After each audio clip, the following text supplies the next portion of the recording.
Hello everybody, welcome to today's episode of Leadnap Gaming. Today we're doing a hardware review of this, the F-16 integrated control panel from SimGears. Now right away I know what you're thinking, Led, that's some really advanced kit, I don't think I need that.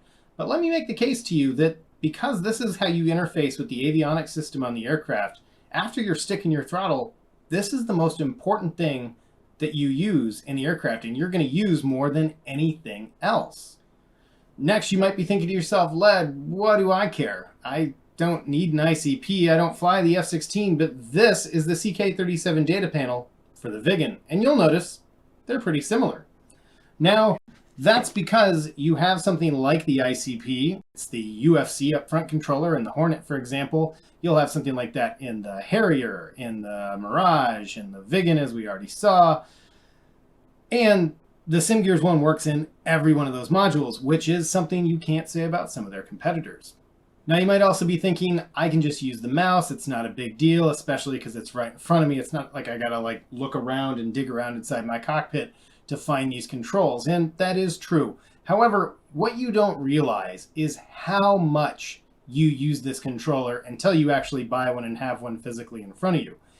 The mouse, and again, most of us being right-handed, we're using our right hand, which means we're taking our hand off the stick.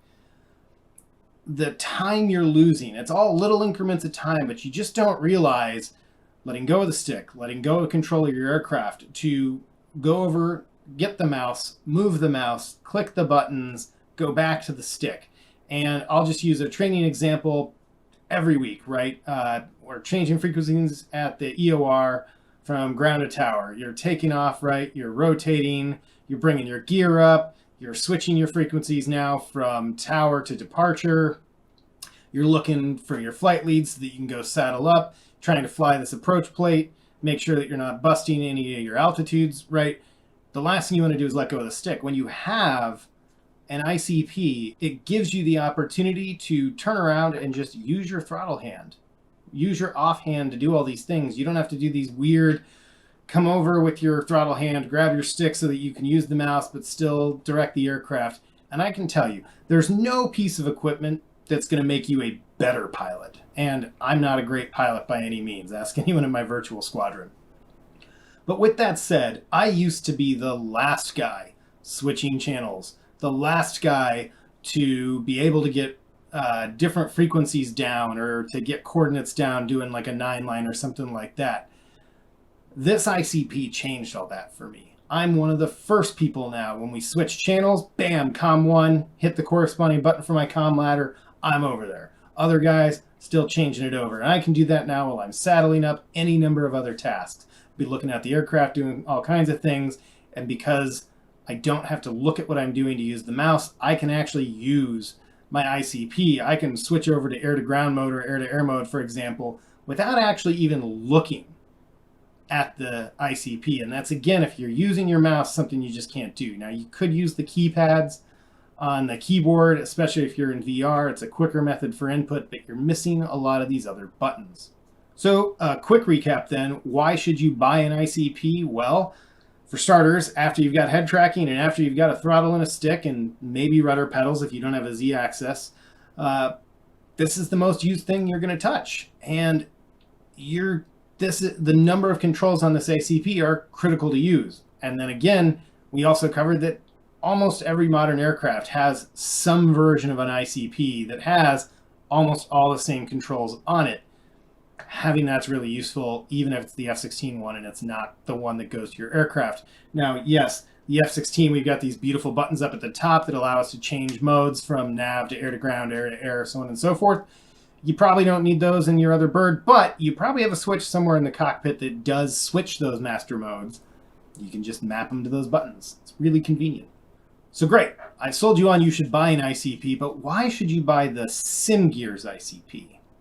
This is the box that your ICP is going to come in. And you'll notice that it looks like the sort of thing that you would get from Best Buy. I mean, it's even got this big cover that goes on the box that serves no other purpose but then to look pretty.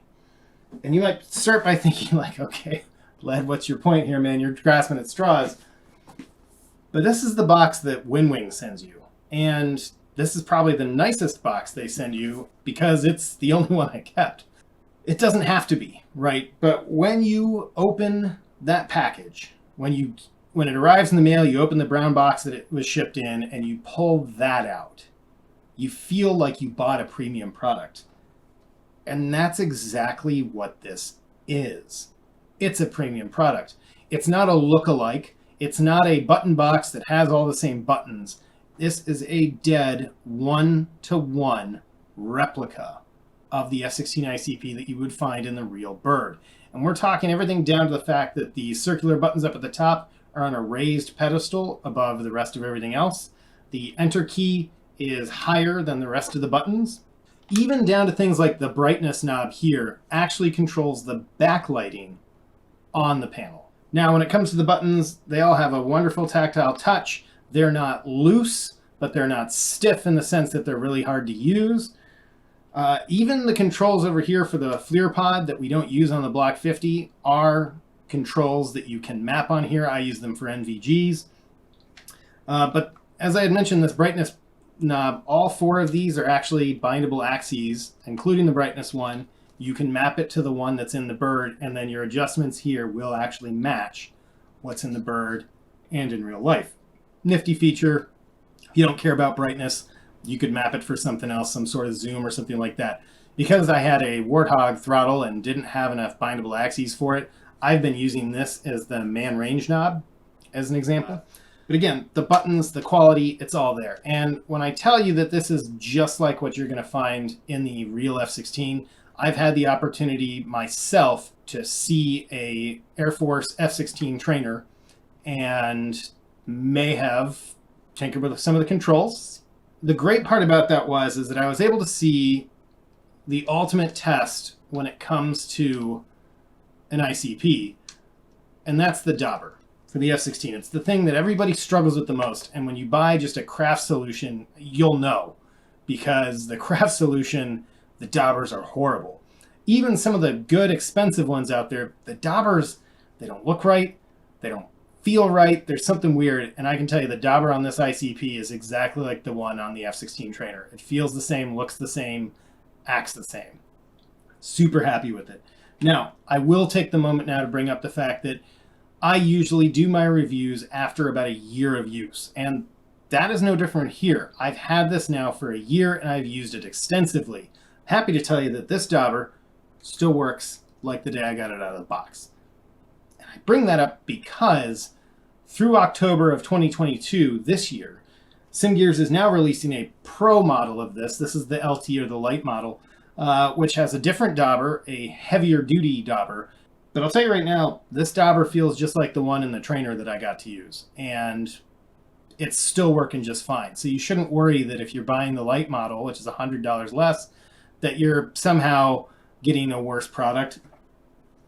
This dauber is fantastic. You're not going to notice any changes. I've never had the opportunity to use the pro model yet, so I couldn't tell you how much better the dauber is. But the dauber on this one that I'm showing you today, you're going to be happy with.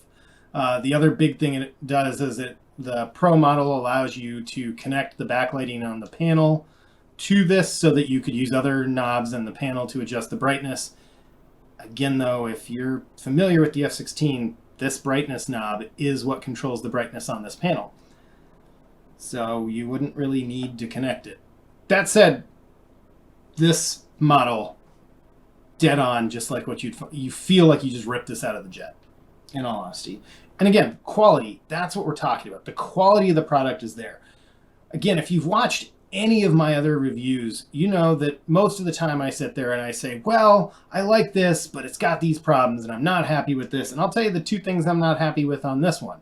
And I shouldn't even say I'm not happy with. The two problems that this has is, one, the little black dials, the little black lines that are painted on some versions of this that tell you which way is bright, which way is dark, aren't on this. They are in all the marketing images. The trainer I had access to also didn't have the lines. It looked just like this. So I'm telling you now, some versions I've seen pictures with both. So they're not wrong there. The other major complaint I have, and I'm telling you now, if this is a complaint, how good the product must be. They give the option to do laser engraving. And of course, I took the opportunity to do so, and I'm trying to hold this in such a way that you can kind of see it, but it's right here. It's hard to read. What was the point of laser engraving it if it's really hard to read? And more importantly, it's on the back. When I mount this in the pit, you can't see that it's laser engraved. And I wish they would have done it like on the bottom or something like that. Just that way, even though you have to do some weird contorting to your head, I could point to it and say, guys, check it out. Custom, you know? Those are my big complaints. That's how good this thing is. I mean, we're talking quality. Look at the amount of twist ties used for cable management. I know guys that spend hours working their PC cable management that don't do it that tight. Another story I'm going to tell that I'm sure SimGears probably wishes I wouldn't tell. It took a while to get this. Now, again, this was back in 2021, heart of the pandemic, shipping problems up the wazoo, especially out of Europe, which is where SimGears is. That's where they do their manufacturing, in Italy. So yeah, there were delays for that. But the biggest delay actually came from an issue with the screen printing for the number buttons. And they had got the batch in, and SimGears wasn't happy with how it looked.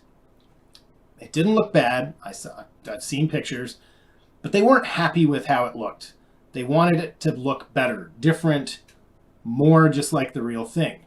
So they went back, redid the process, adjusted the process to get a better result.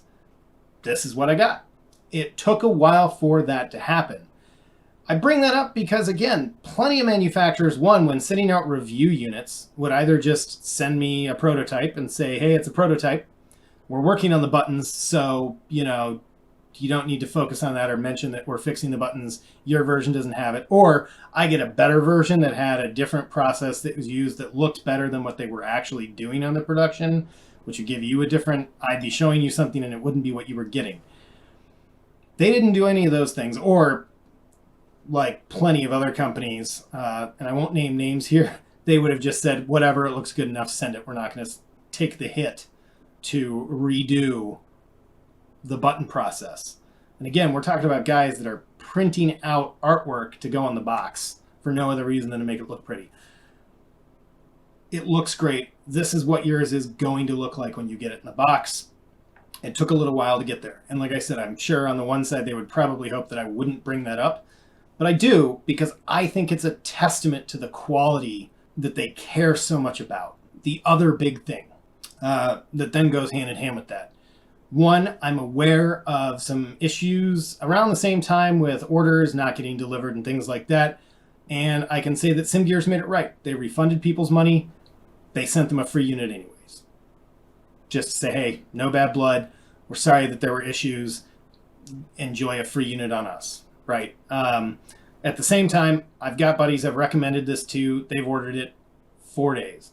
They got it in 4 days from the order to it's at their front door. So shipping problems appear to be a thing of the past. If you end up with problems like that or with SimGears, please submit at leadnap.com. And that's the thing. You're getting a premium product.